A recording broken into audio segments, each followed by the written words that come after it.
Bonjour à tous, bienvenue sur la chaîne YouTube de King Album Panini of France. Dans cette quatrième vidéo, je vais montrer ce magnifique album d'époque, Football Wins-Meisterschaft de 1954. Un album original et complet d'époque. Avant de vous montrer l'intérieur du livre, je vais vous faire une petite présentation de cette Coupe du Monde. La Coupe du Monde donc, de 1954 a eu lieu en Suisse du 16 juin au 4 juillet. En tout, 16 équipes y ont participé. Le champion de ce mondial a été la RFA, la République fédérale d'Allemagne. En tout, 26 matchs ont eu lieu. 140 buts ont été marqués lors de ce mondial, ce qui fait en moyenne 5 buts par match. Le meilleur buteur de ce mondial a été le Hongrois Sándor Kosic avec 11 réalisations. Les matchs ont eu lieu dans les stades suivants. Stade Saint-Jacques à Bâle, Stade Wandorf à Berne, Stade des Charmilles à Genève, Stade de la Pontaise à Lausanne, Stade Cornaredo Lugano et le stade du Hartturm à Zurich. La Coupe du Monde 1954 a été la première de l'histoire à être retransmise à la télévision. 8 rencontres de l'édition suisse ont été diffusées sur le petit écran. L'édition 1954 a été également marquée par l'application d'un système de tête de série pour la première fois dans l'histoire de la Coupe du Monde. La première phase s'est déroulée avec 4 poules de 4 équipes, dont 2 têtes de série désignées avant la compétition, seulement le classement mondial de l'époque. La Coupe du Monde 1954 a marqué l'apparition des maillots numérotés. Pour la première fois de l'histoire de la Coupe du Monde, 2 frères ont disputé la finale et ont été sacrés champions du monde en 1954. Il s'agissait des Allemands de l'Ouest, Fritz et Ottmar Walker. Cette Coupe du Monde 1954 restera certainement la plus prolifique de l'histoire avec une moyenne de 5,38 buts par match. Comme un exemple, Hongrie-Corée du Sud, 9-0 pour la Hongrie, ou bien Hongrie-RFA, 8-3 pour la Hongrie. A savoir que les Français ont été éliminés dès les phases de poule. Voilà pour la petite anecdote de cette Coupe du Monde 1954. Maintenant, on va passer à la chose sérieuse. Donc voilà, comme vous pouvez voir, hein, le livre, on voit que il n'est pas tout jeune. Hein. Donc c'est bien la Coupe du Monde 1954 en Suisse, avec le logo.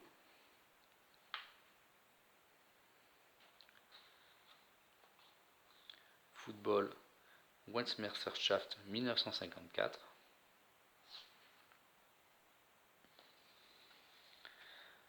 Voilà. Alors donc tous les écriteaux à savoir sont en allemand, c'est un livre allemand, mais bon, la Coupe du Monde a eu lieu en Suisse, donc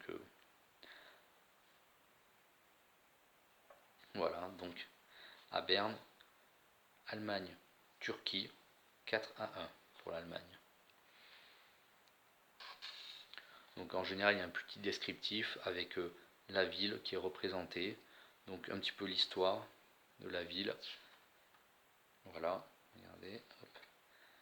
Donc à savoir que ce ne sont pas des images collantes comme les Panini, hein, ce sont des photos qui ont été prises d'époque et qui sont collées. Regardez, vous pouvez le voir. Hein. Ce sont des photos d'époque. Voilà. C'est un album original. Voilà. Allemagne, Hongrie, à Basel, pour Bâle, 8-3.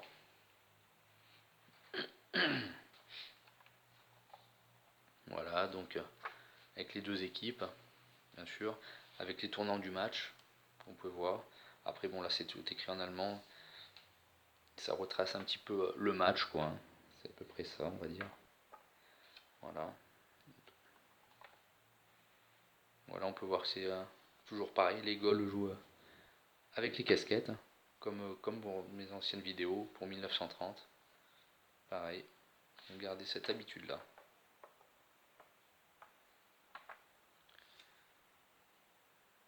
Allemagne-Turquie, 7-2 à Zurich. Voilà, donc Zurich hein, présente la ville, comme d'habitude. C'est vraiment un album magnifique.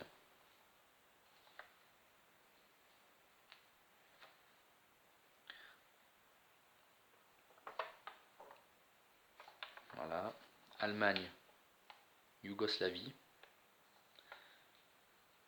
2-0.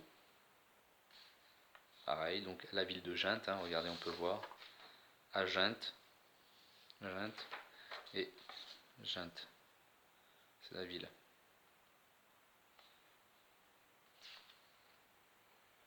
Voilà, donc avec l'équipe de Yougoslavie et d'Allemagne.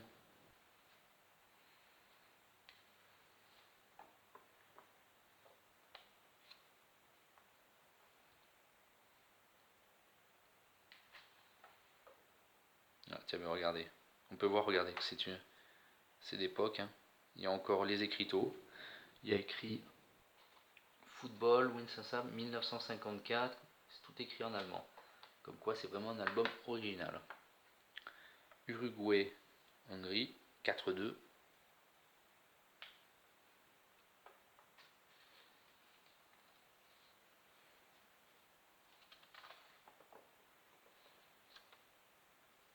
Allemagne, Autriche, 6-1. Voilà, encore à Basel, ça s'est passé. La ville, comme d'habitude. Les deux équipes.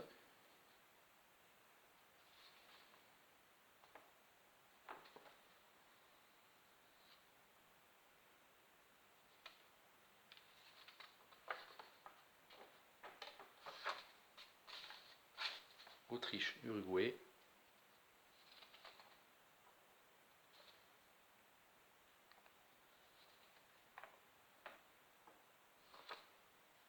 Allemagne, Hongrie, 3-2.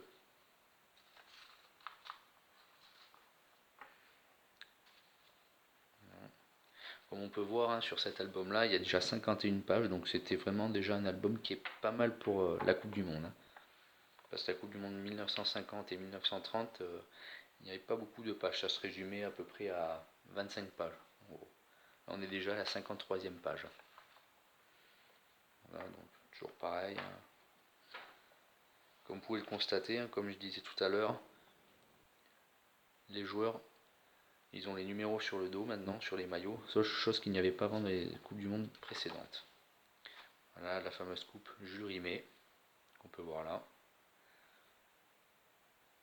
Avec donc là, vous pouvez voir, c'est Rimet en personne, celui qui a créé cette Coupe du Monde. Voilà.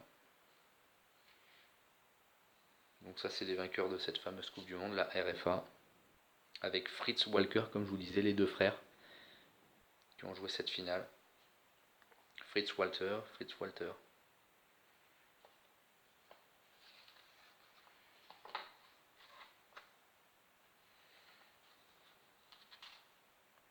Voilà.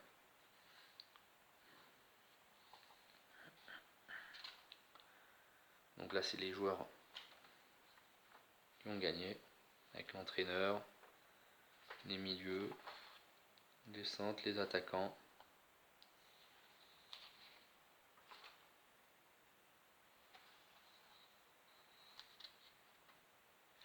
Et voilà le tableau des scores.